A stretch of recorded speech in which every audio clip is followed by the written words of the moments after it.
شام بخیر مردم شریف تاجیکستان. برای قضیه خواهر لیلا بنا مخالف همه خواب نو حسین اشور هر منجو سکون گفته است که ما فرق میکنیم این نهضت اسلامی запрещено در جمهوری تاجیکستان і در Российской Федерации как ИГИЛ.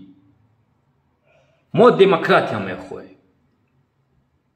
هر یک شهروند حق داره که منی نقشه باید گپ بزنه.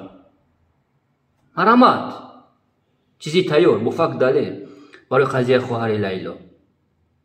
گروه بسیار اکستریمیستا برای چی خپ هستی؟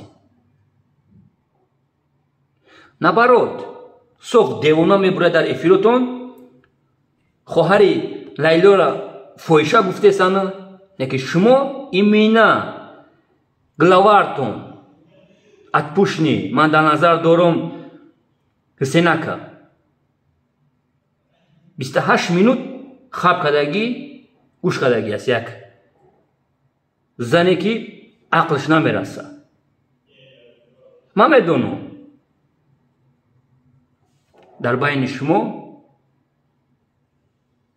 بنا مخالف تاجیک هر منوتی سکون ایتا رسیده سن دیده سه موخه خواهر لیلا در نیکای فرزندی کبیری نو بچه اقبال بناموس استفادهش میبرد. این برده سای توازی را مرا در روی اکران دیده سه با من امروز افیر در گاب میزنم.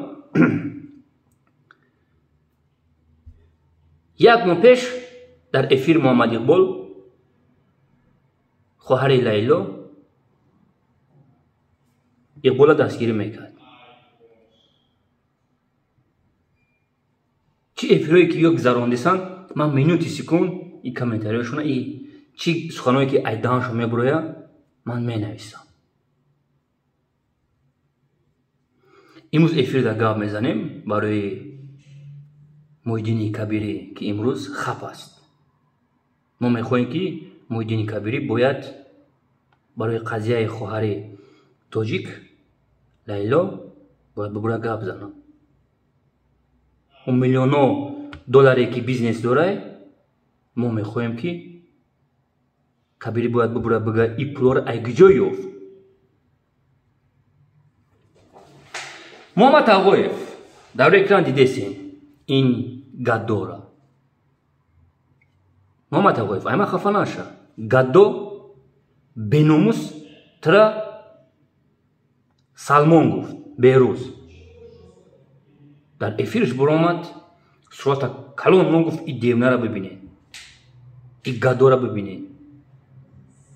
هر منوت سکون ویدیو کدیسی نامرد زنای تاجیک هر منوت سکون پس زدیسی.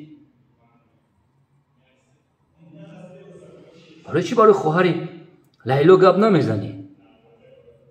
برای چی؟ خواهر تاجیک فلان کدیسان همه خواهر تاجیک گفتیسین ای خودت ای استادت محمد اقبال صدرالدین نهضت زن اجازت میداده که 4 مرده خطی نیکو کنه. خطی دیسه ما خواهر لیلا را مرحمت محمد آقایف اسلام گپ میزنی در نیکای فرزندی بناموسی محیدین کبیری نو میرفت میومد پیش بچه محمد اقبال 2 سال در نیکای 2 مرد تا حاضر ای در نیکای فرزندی کبیریه ای در نیکای فرزندی اقبال و مادرش فیروز کدگیان با گفته گروه بسیار اکستریمیستو باید فقط جوابش بده بچه کبیری. محمد آقایف ای بناموس ما گفته بیروز ای گدو چی با چی مجخی ای نامرد ما دیده سیم امروز کی زینو میکده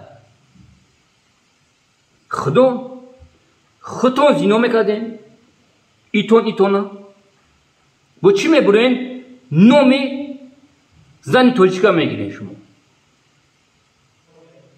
به فقر داده خوار ملت شما فویشا برآورده. این چی گپ است؟ محمد آقای یک گدو.